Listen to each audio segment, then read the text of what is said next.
We have lots of breaking news to tell you about on this Friday right now in Deer Park, where for the past 2 hours, crews have been battling this fire at the Shell chemical plant where at least 2 people have been hurt. Hello, I'm Len Cannon. And I'm Mia Gradney, leading us off this hour. That fire that continues to burn at the Deer Park Shell Refinery. Shell Deer Park says the fire poses no threat to anyone outside of the facility, which is located at 5900 Highway 225. That's near the Beltway. Jason Miles is staged live with what he's been hearing and seeing from employees. Jason. Hey there, guys. Yeah, we arrived here around 3:30, and as far as I can tell, we were the first news crew on the scene. In fact, on the way heading east on 225, several fire trucks and ambulances passed us, heading to this still very active scene, an explosive situation on a very hot day, and workers described not only feeling the heat here at the refinery, but the weather as well as they evacuated. Obviously, they wear heavy clothes and hats and such.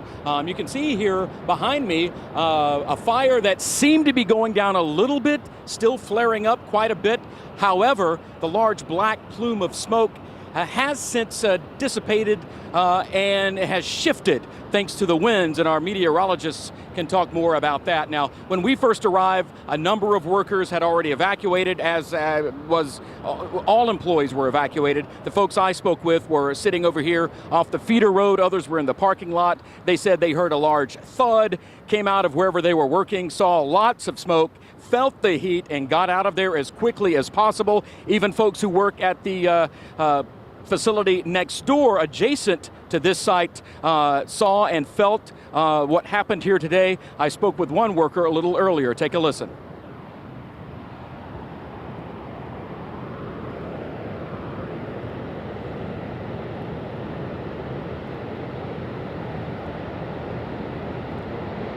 And apparently we have some technical difficulties getting that sound, but he works at Calpin, immediately adjacent to the Shell Deer Park facility. He says he came out of his workspace after hearing something, saw all of the black smoke and saw the flames, and in fact saw a couple of workers from this facility jumping over a fence covered in soot, completely black in color, and he knew something was going on, and he hopes that most of the folks made it out of here okay. And as we've mentioned, word is that at least 2 people were injured. We are expecting updates any moment from officials. Back to you.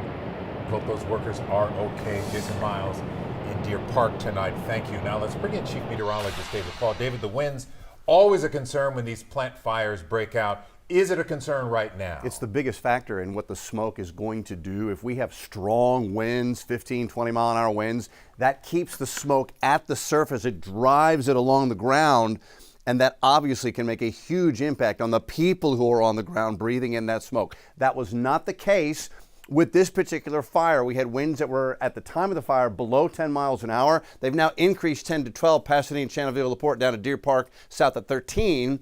But at the moment, the smoke from the fire has begun to diminish significantly. So light winds allowed that smoke to go vertical and not impact so many people down on the ground. It's hot for the firefighters. It's 85 right now in Baytown. LaPorte's at 88. Channelview's at 90.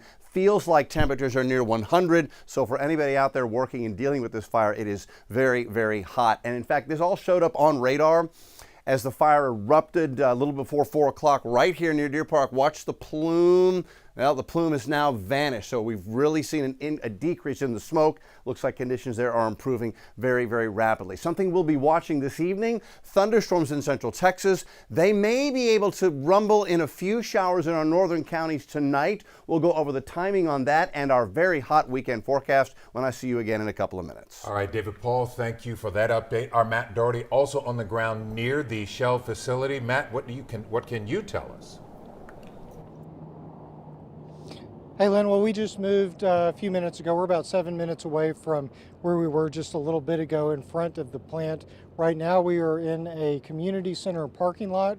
We're waiting to hear from Sheriff Ed Gonzalez and hopefully some other officials about what exactly happened, how many people were injured, what the chemical is that has been burning for so long, and hopefully some type of timeline as to when they're going to be able to put this whole thing out, as well as, you know, any possible health impacts this may have to the surrounding community.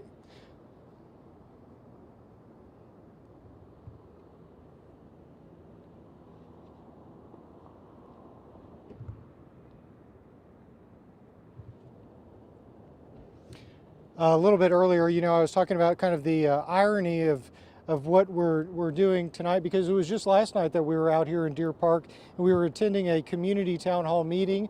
The company ITC, the one that had that big plant fire you'll remember from back in 2019, has reapplied for its operating permit. That has to go through a certain number of community meetings before that can actually happen. The TCEQ ends up having to approve that, and I have to tell you, from what we heard last night, Lynn, and I know you heard some of it too, the neighbors who showed up, they you know, were upset. They're upset with these plant fires, and they didn't want ITC's operating permit reapproved, and you know, who knows what's going to happen after this fire. You know, when these things happen, it could have some impact on how the community feels about these things. Lynn?